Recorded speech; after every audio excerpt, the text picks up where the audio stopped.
A lot of us are kind of fascinated with what a funeral director does. Undertaker, whatever you want to call it. If you haven't seen the TV show 6 Feet Under, it's about a family that owns a funeral home. It's fantastic. I think it's the proximity of life with death that draws us in. To be so close to the greatest mystery, what happens when we die. In reality, it's more workaday, of course. But a real-life funeral director tells us the deep connection between this side and the other side is a part of the work. That's today's story of the day. Support for Story of the Day comes from Morja Wealth Management, serving the North Country for 3 generations. MorjaWM.com. Securities offered through Hightower Securities, LLC, member FINRA, SIPC. Hightower is an SEC-registered investment advisor. And Kinney Drugs, now offering specialized home medical equipment and supplies. Learn more at kinneyhomecare.com. Hey, I'm David Sommerstein. It's Tuesday, July 29th. First up, the North Country's lone Democratic state lawmaker is stepping down next month. Assemblyman Billy Jones of Chateauguay Lake has represented the 115th district for almost 9 years. That currently covers all of Clinton and Franklin counties and 5 towns in Essex County. At a press conference in Plattsburgh City Hall this afternoon, Jones got emotional as he announced his tenure will soon end. It is with a heavy heart that I inform you that I will be leaving my seat as your assemblyman. The time has come for me to pursue an opportunity that will allow me more time with my daughter and family. Jones said his resignation will go into effect sometime at the end of August.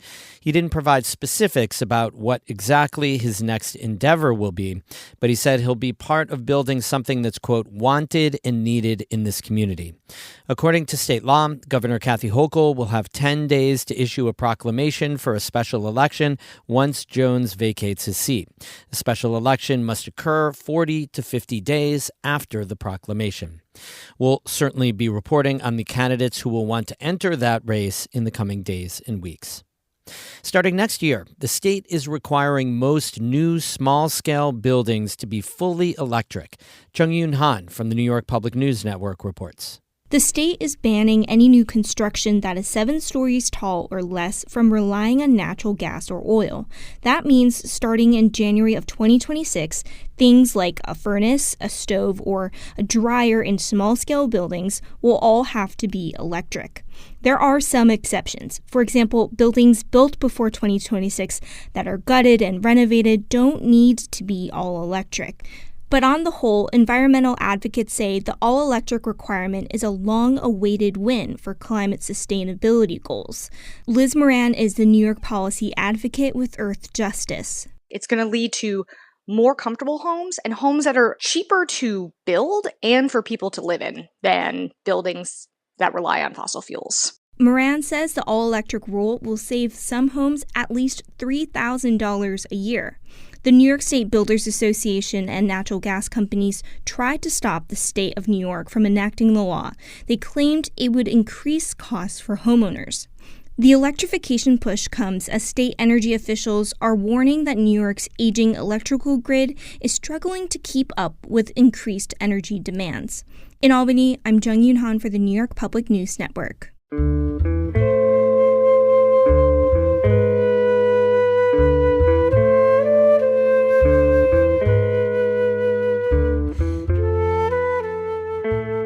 Losing a loved one can be a time full of sadness and grief, but it also comes with a lot of work, getting affairs in order, making funeral arrangements. In today's North Country at Work story, we talked to a funeral director who spent a lifetime guiding families through those tough times. Anna Williams-Bergen has this story from Boonville. Like so many kids, Carl Trainer got an early start working in the family business.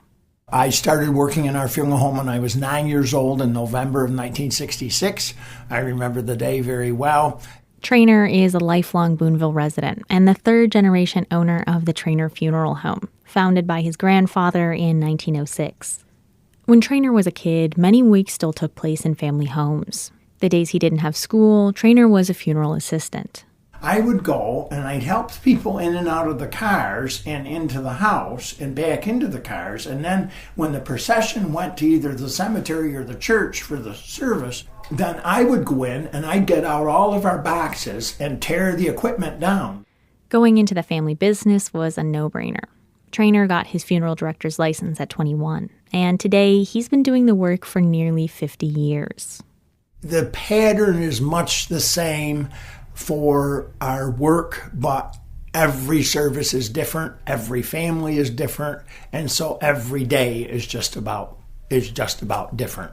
And sometimes you have plans. We will do A, B, and C today, and your plans turn to doing X, Y, and Z. You have to shape your living around the dying a lot of the time. It's a big responsibility to both the dead and the living.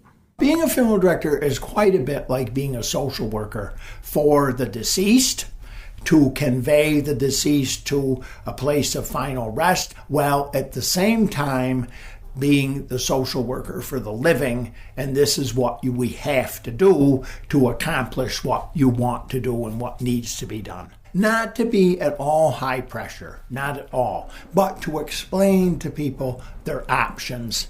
Traynor understands better than most people the gravity that a loss can have. The tragedies that you see people go through is just awful. And you know that their lives will never be the same again. But Traynor says it's rewarding to help steward people through those difficult times. That's especially the case in a small town like Boonville, where everyone knows everyone. My business is a lot different than in the cities where you don't know people. You don't see them after they leave from a funeral, but here, our North Country is so intertwined and families are intertwined. Traynor has witnessed some profound changes during his time in the funeral business. Wakes moved from family homes into funeral parlors. COVID put all that to a stop for a few years. And now, Traynor says over half of families choose not to have a traditional service. But he thinks these long-held customs around death are an important part of our social fabric. Funerals are good for people. Wakes are good for people, or the interaction. The number of times I've heard people say, I didn't know so many people cared. We're not alone. People have reached out. We're just overwhelmed by the way people have reached out to us. Traynor knows that experience firsthand. When his father died in 2001, over 800 people showed up to the calling hours. He remembers wanting to hide away in the back room of their funeral parlor.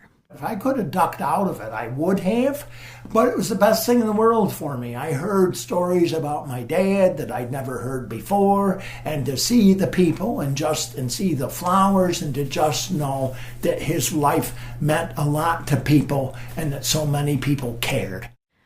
Traynor says he's had years of great satisfaction running his funeral home, that it's a sacred duty to care for people's loved ones. For North Country Public Radio's North Country at Work project, I'm Anna Williams-Bergen in Boonville. Zach Jaworski contributed to the story. North Country at Work is a long-running project of NCPR that collects photos and stories about working life in our region. If you have a work story you'd like to share, we'd love to hear it. Email us work@ncpr.org. So, it's day one of this special emergency fundraiser. We have to make up the $670,000 that Congress cut from our funding. So many people have come up to me, like every person I see, saying, I care about public radio, I care about NCPR, about local journalism. Are you okay? What can I do? And it's simple. I tell them, give extra. You have to give a little bit more. Right now, at ncpr.org/give. Give $20 a month instead of $10. Give $100 instead of $50. Give $2 a month instead of $1. If you've never given before, become a member at any amount that works for you. That's new. That's additional. We've raised over $100,000 so far. We're on our way to closing this huge gap left behind by the disappearance of federal funding. But public radio needs you right now. Please give and help NCPR survive and thrive. Go to ncpr.org/give. Thanks a billion, really. Music today by Eddie Lawrence of Saranac Lake and Patricia Julian of Burlington. I'm David Sommerstein, North Country Public Radio.